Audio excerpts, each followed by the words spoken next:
like a VIP. I'm PJ, and I play Doug on Hollyoaks.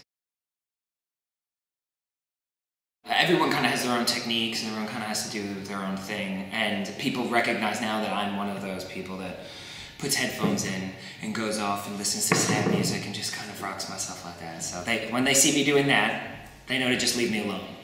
But that's what I do to get myself into the situation. So yeah, I use things like music or little bits of a book or something that reminds me of the emotion that I'm supposed to feel in that scene. But then they say just throw it all away and then be in the moment. So, but it was the demands of the actors that the scripts had were huge. I don't think I've been challenged to the extent that I was in the crash week. So. TV always helps. I've got my box sets of different shows I like to watch. Box sets are good because if you get sucked into it, they really distract you. I mean, it's like the outside world might as well not be happening. This past weekend, I watched all of Homeland in one weekend. And, yeah, I'd say so. I mean, it's a soap opera, so a lot of it you do end up drawing from a lot of your own characteristics. But I'd say the biggest things are probably that he's empathetic and he understands people's problems, and I would think I'm kind of like that in real life. But I would think we differ because he doesn't really make the most mature or intelligent decisions in terms of how to respond to certain situations.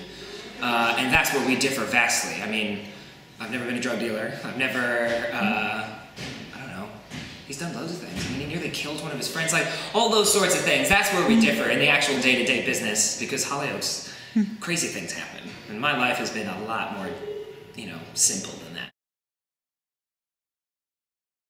I think all those thoughts, but I would never do anything that Doug does. In my own personal life, I just let it stew away and eat away at me.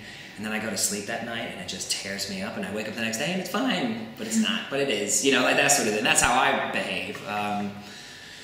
And also I was kind of raised to express myself a bit more, like verbally, and kind of tell people your problems, and then maybe you can kind of work them out. I don't think Doug's ever encountered that. I don't think he's ever watched an episode of Oprah or Jeremy Kyle or anything like that, because he seems to just think no one will really understand him. But yeah, that's probably the biggest thing.